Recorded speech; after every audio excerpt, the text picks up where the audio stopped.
dedans. Bonjour, une vidéo cette semaine différente, très différente, parce que déjà on fait une vidéo à côté et on la poste après parce qu'on n'a pas suffisamment de réseau, ça ne veut pas.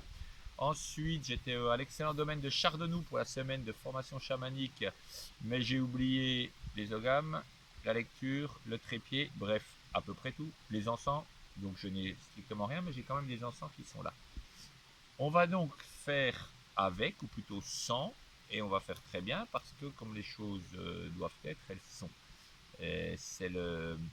C'est toujours ce principe d'avoir une protection physique. Si on a une protection et qu'on l'oublie, on devient accessible. Donc je ne me rends pas accessible à l'échec, rien ne va, tout est catastrophique, tout est parfait, le lieu est magnifique, vous le voyez derrière cette cascade, c'est très très belle. En plus j'ai une assistante qui fait bouger la caméra et tout, c'est magnifique. Qui a des encens. Les encens sont là. On va remercier le Logam de l'Acacia de la semaine dernière. Donc il nous a fait une semaine d'adaptabilité, une semaine de compréhension. Voilà, vraiment où on était dans la compréhension des fonctionnements du temps, du changement de temps, du changement de lieu pour nous, pour l'environnement. Les encens sont ici. Je n'ai pas Logam sur moi. Eh bien, je fais 100. Je fais 100 et j'intègre le gamme de l'acacia, ce qu'il est, son toucher, sa vision et surtout son essence. Et je la laisse partir. Je la laisse partir. Si vous l'avez mis sur papier, vous pouvez la brûler, la passer dans l'encens et la brûler. Et je le remercie. Pour le tirage de l'ogame qui vient, c'est la même chose. Il s'est fait tout seul en fait. Il est venu ce matin dans le décor. C'est évidemment le seul que je n'ai pas encore fait dans les nouveaux ogames, bien sûr. Et en plus, c'est celui comment qui a le même nom que le premier que j'avais fait, donc voilà, enfin quasiment le même nom. C'est le Ginkgo.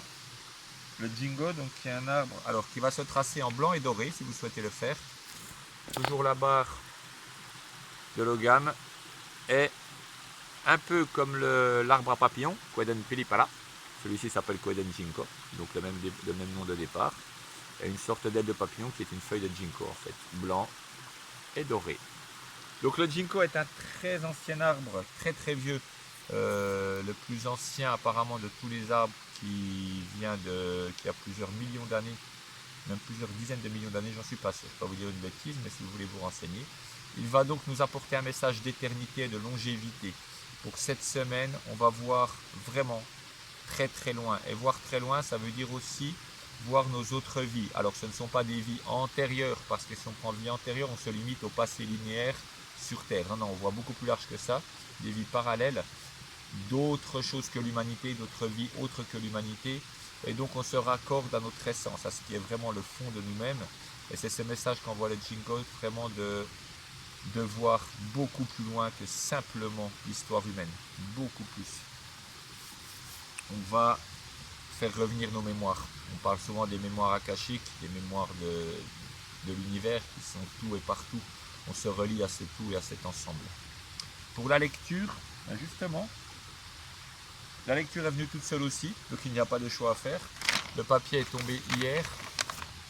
Quand je prenais mes affaires, il est venu, il est tombé, je l'ai pris, je n'ai plus qu'à la lire. C'est très simple. Ça va être une vidéo très rapide, mais la spiritualité n'est pas affaire de temps. C'est un extrait de l'enseignement de Seth, que j'avais peut-être déjà lu une fois, mais c'est ainsi. L'enseignement de Seth de Jane Roberts, qui est en fait une médium, qui a canalisé cet enseignement de cette entité. C'est pas le dieu Seth égyptien, c'est une entité qui se fait appeler Seth. Et vraiment, il est très clair que ce qu'elle dit vient de quelqu'un qui connaît cette entité. Seth sait de quoi elle parle, c'est très très évident. Et je vous le lis parce que ça fera écho à la formation de ce week-end. La véritable spiritualité est joyeuse et concrète. Elle n'a rien à voir avec la fausse dignité de l'adulte. Elle exclut l'amertume et l'ennui. Elle participe de la danse de la conscience qui est en vous et de l'aventure spirituelle qui est dans votre corps. Telle est la signification de la spiritualité. Et comme je vous l'ai dit, si je le pouvais, j'exécuterais une danse joyeuse autour de la pièce pour vous montrer que votre vitalité ne dépend pas d'une image physique, pas plus qu'elle ne dépend de votre jeunesse ou de votre corps. Elle chante à travers l'univers et à travers votre personnalité entière. C'est le sentiment de la joie qui rend la créativité possible. Ainsi, je ne pense pas que vous faites preuve de spiritualité quand vous êtes triste. Ne croyez pas non plus faire preuve de spiritualité quand vous vous affligez sur vos péchés. Dans votre système, les saisons vont et viennent. Que vous vous preniez pour un pécheur ou un saint, le soleil éclaire la face du monde. La vitalité de l'univers est créativité, joie et amour. Et c'est cela la spiritualité. C'est ce que je dirais au lecteur de mon livre. C'est donc cette entité qui parle, qui est canalisée, qui parle et qui explique cela. Je vous conseille vraiment ces lectures du livre de Seth, de l'enseignement de Seth, qui sont vraiment d'excellentes lectures. Et pour faire écho, un vieux livre que j'ai trouvé chez Emmaüs en Suisse, ou bien. Et quand on voit la couverture, quand on voit le livre, ça ressemble vraiment à un roman de science-fiction des années 70. Le livre est du début des années 70, je crois. Et j'en ai lu quelques-uns comme ça en ce moment. Et en fait, il y a dedans une connaissance sur l'histoire de l'humanité, donc toute cette histoire qui n'est pas racontée dans les livres, évidemment, toute cette histoire bien plus ancienne, où les preuves abondent. Déjà dans les années 60, les preuves étaient plus qu'abondantes, encore plus maintenant. Et on a un accès grâce à cela qui est bien, qui est facile, qui est simple et qui est très très clair. Je prends une page au hasard, je demande à mon assistante, eh bien, quelle page voulez-vous jusqu'à 180 162. 162, allons à la page 162. La page 162 nous parle des Mayas. Tiens, comme ça se trouve. Mais bon, c'est normal, on est sur les Mayas aztèques extraterrestres.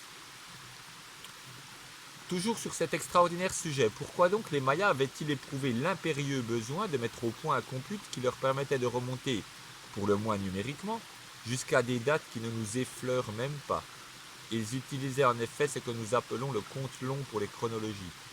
Celui-ci procède de la même technique que l'arithmétique, fonctionnant de bas en haut et par étage multiplicateur, prévoyant au deuxième étage une multiplication par 18 au lieu de 20 pour absorber les décalages suivants par un procédé analogue à nos années bissextiles. La lecture des unités de temps chronologique maya procure une sensation de vertige unique. Quand on parlait tout à l'heure des autres vies au-delà du temps, on est en plein dedans. Kin, 1 jour. Winal, 20 jours. Tun, 18 fois 20 jours, 360. On retrouve l'année normale avec les 5 jours supplémentaires. Katun, 20 fois les Tun, 7200 jours. Baktun, 20 fois, 144 000 jours. Piktun, re 20 fois, 2 880 000 jours. Kalaptun, toujours 20 fois, 57 millions environ de jours. Kinchiltun, 20 fois, 1 milliard 150 millions. Alautun, 23 milliards de jours. 23 milliards de jours. C'est inimaginable parce qu'aujourd'hui on parle de milliards comme on parlerait d'un euro pour acheter sa baguette. Mais c'est au-delà de tout ce qu'on peut imaginer. On arrive à 23 milliards de jours, à 63 millions d'années. À quoi bon pour les Mayas compter jusqu'à 63 millions d'années? Il y a peut-être une utilité, parce qu'ils savaient parfaitement, comme toutes les autres civilisations, ce qu'est l'histoire de l'humanité. Ils le connaissaient.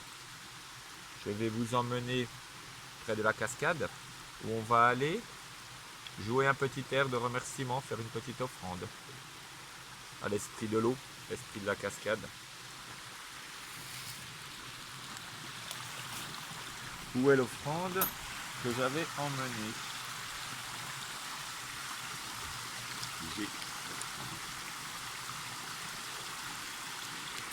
Je vais le prendre en auto pendant qu'on marche. Ah ben. Voilà, on s'approche de la cascade. Ma nièce est légèrement enceinte jusqu'aux yeux. Donc, elle marche tranquillement derrière.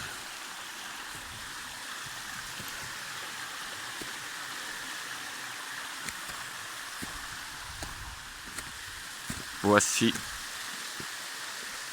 la belle cascade, la source, l'eau turquoise, l'esprit de l'eau qui est là. L'offrande que je vais faire a été glissée dans mon sac hier, évidemment, juste à temps. Elle est précieuse car c'est la dernière. C'est une branche caillée de Suisse. Ça joue bien. je me colle.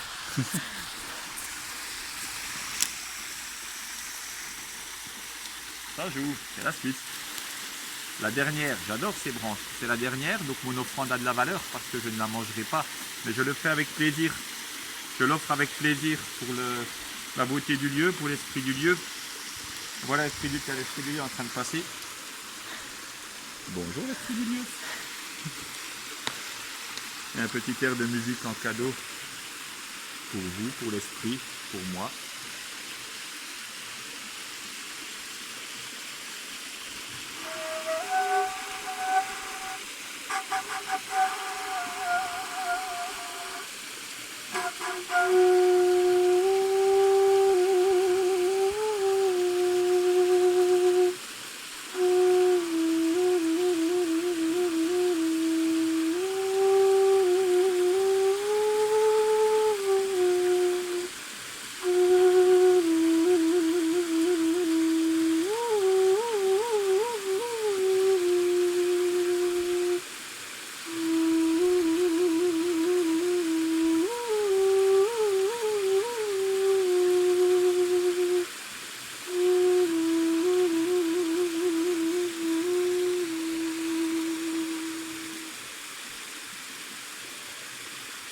Juste un petit air, parce qu'aujourd'hui, tout se passe simplement, rapidement, parce que je ne suis pas dans le système habituel.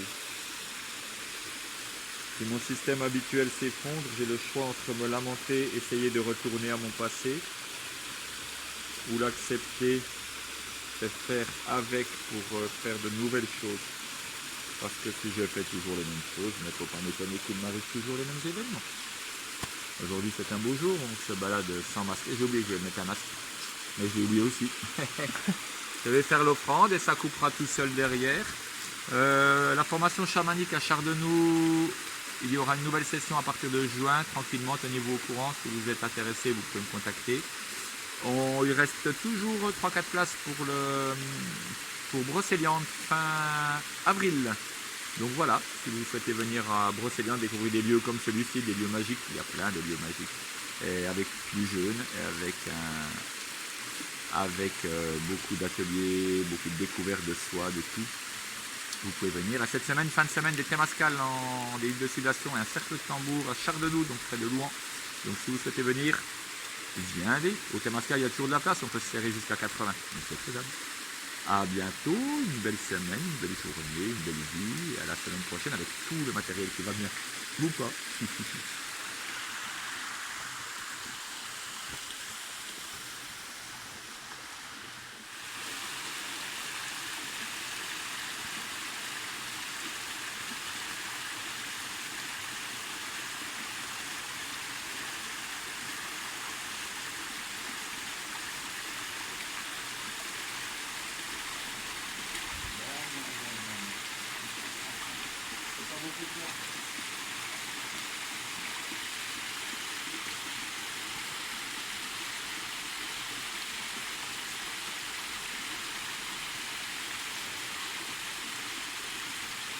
Thank you.